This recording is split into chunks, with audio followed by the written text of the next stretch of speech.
this, blah blah blah blah. And then after they couldn't get rid of us, they demonized us, and they start like driving tractors over our CDs and things like that. This is all history. So this for me feels like, the end where the villain, survives, doesn't go to jail, but gets to pop more shit. So it's like it's that feeling. I don't know if we've ever felt, or ever been vocalized in this way, and it be all true. That the thing that makes me most proud of everything, every word I said in that thing is actual fact. Um, which is, that for me is it's a challenging thing to do. Like to rap that long and every single bar is just like actual fact. And as far as like hip hop, the idea of, rest in peace Tilo. Like this is these that's Tata's brother, Trance. Um like and then like uh, a lot of fallen soldiers. That's Biggie. That's Pop.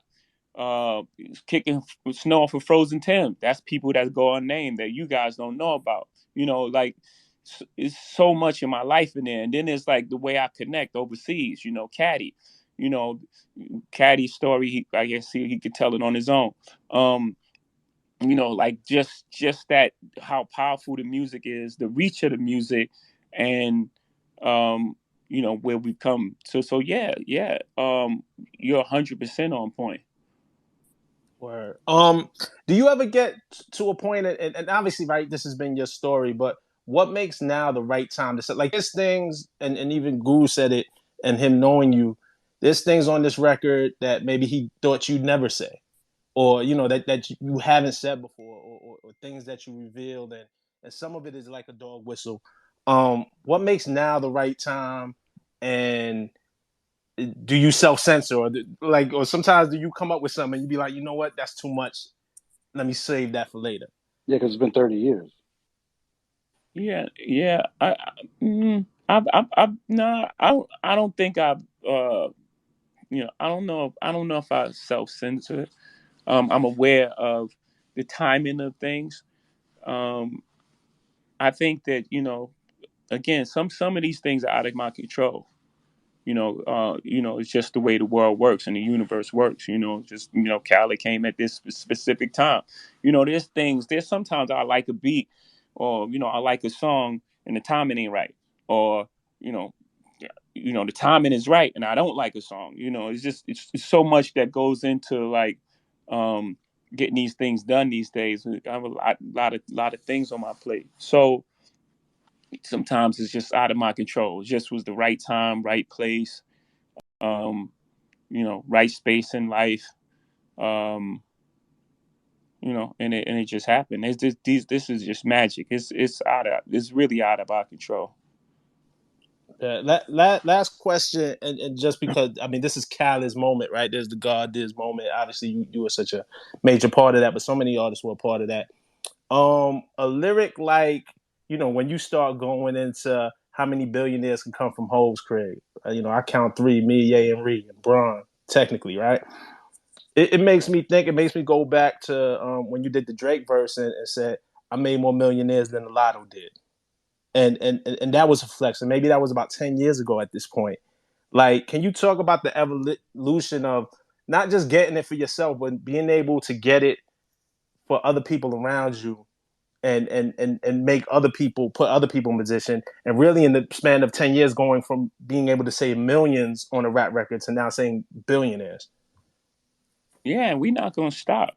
This the hip hop is young. We still growing, and we're not falling for that technology, whatever you know this public puts out there now. That before was the American dream. Pull yourself out of bootstraps, and you can make it in America. All these lies that America told us our whole life. Um, and then when we start getting it, they try to lock us out of it. They start inventing words like capitalist and things like that. I mean, we've been called nigger and monkeys and shit. I don't care. Those words y'all come up with, y'all got to come up with stronger words. When I say y'all, I'm not talking about you. The words they come up with, they got to come up with stronger words. We're not going to stop. We're not going to be tricked out of our position. Y'all locked us out. Y'all created a system that, doesn't include us. We said, fine. We went our alternate route. We created this music. We did our thing. we hustled, we fucking killed ourselves to get to this space, and now it's like eat the rich and think, man, we're not stopping. So that evolution is, from us, we came from selling 7 records and selling records out our trunk, and no radio play, and I think Reasonable Doubt did 36,000 the first week or something like that. I may be adding a little to it. So we come from I come from Marcy Projects. My first house, 615 Lexington Avenue. My grandmother's house, 7 families lived. Like, she has 7 kids. My mother and my parents and siblings lived in that house.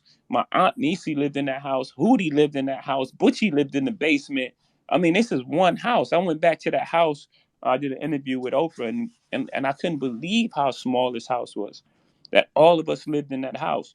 So again, that evolution that you speak of, it's just real, and it's happening in real time, and I'm talking about it. And we're not going to stop, and we're not going to stop talking about it. They're not going to trick us out of and make us feel ashamed to be successful in a place that set up a system for us to be dead at 21. No, sir. No, That's not right. us. Jay, we gave him his flowers earlier, but I just wanted to acknowledge Ari in the room for that amazing piece that he did on your verse. Yeah, Ari, that was an amazing piece. I appreciate that. Again, in the verse I say, my only goal is to make a real feel seen. You know, and when somebody break it down in that way, we all feel seen. And it wasn't me. I got calls from everybody like, man, we needed that right there, or that was amazing, or Ferg hit me up like, we needed that right there, like, so people to articulate and understand what we're going through. You know. So that was amazing job. I'm honored to be listening to you. It's crazy, and I'll just say one thing. What we mentioned earlier, before you joined, Khaled and everybody, one person was asking about, well, do you write this in a day? And I was saying, I've been listening to you guys my whole life. Your work and the work of hip hop artists who've explained the real stories and history that wasn't always in the history books is why I did civil rights law, and then now I do journalism. And so you've been teaching people for so long, and as we explored there's people who don't listen, which is why you get that Mike Wallace moment. But when we, as a team, and I work with a team in my group at the MSNBC, when we write something like that and we go through the archives and we look through what you're doing, we're drawing on years of listening to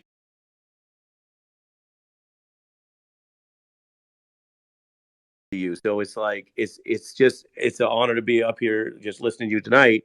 But you laid it all out. You've laid it out before, where the hammer's rung, the news cameras never come, and the stories that are not only systematically ignored, they're lied on, and that ruins people's lives. And the last thing I'll say, and then I'll get back to y'all, the way you showed through your life and other people's lives, the arbitrary moving on either side of the law. The laws keep changing. The laws are enforced in racist ways. The way you show your life, you've been moving in and out of that way. I don't understand it all. I'm just learning. I'm listening. But the way you expose that, and I wonder for years whether people will study this verse and fully understand the poetry is as impressive as the life. It's an autobiography of a life story of achievement against the odds. It's extraordinary. Thank you for having me today.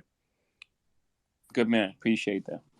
Wow. I'm gonna always have smoke for them. Callie, where we at, Cal?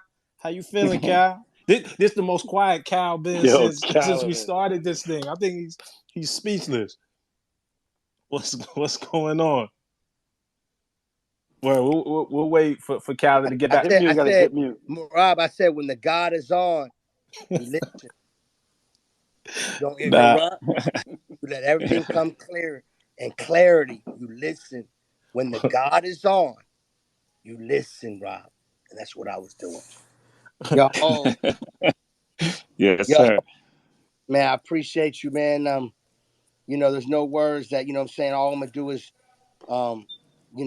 every time I see you, when I'm not around you, you're my idol, you're my brother, you're my friend. And I appreciate you, what you did for us on this record and what you've been doing for us. and we all screaming Hove did. You know what I'm saying? Because Hove did for real, and it's just important people know that, man, because you fight for us all the time, and we love that, and we appreciate you, and just keep inspiring us. You know what I'm saying? Yes, sir. Yes, sir. Oh man, and he's nice. Is there a favorite on this album or some because there's so much, but when you first heard it, obviously God did stood out to you. Was there something else on the album that just kind of blew you away or Yeah, made you feel yeah, so connected? yeah. Definitely. I felt like the no, see, I don't know if Kyler told that story, but he played me the Drake No Secret. I was like, man, I gotta open it. That it just Mm-hmm. set the right tone and vibe. Um, and then that big time joint, the pockets that little baby was catching on that, like he called, like I don't even know how many pockets, but he just kept switching. Um, obviously I messed with that Dirk record. 21 Savage is amazing. Um, that Kiss record is so hard. Khaled had a whole vibe. He may want to revisit that later, remix, but Yeah, that the, yeah. the Kiss record. Sorry about that, but yeah, you're right. I gotta tell him, man. I gotta tell him because I had a whole vibe and I felt like what we did today. I mean, put on the album, what we put out was so perfect, but it inspired other vibes too. You know what I'm saying? Or Yeah, that, Cal, was there any more to the Drake record No Secret?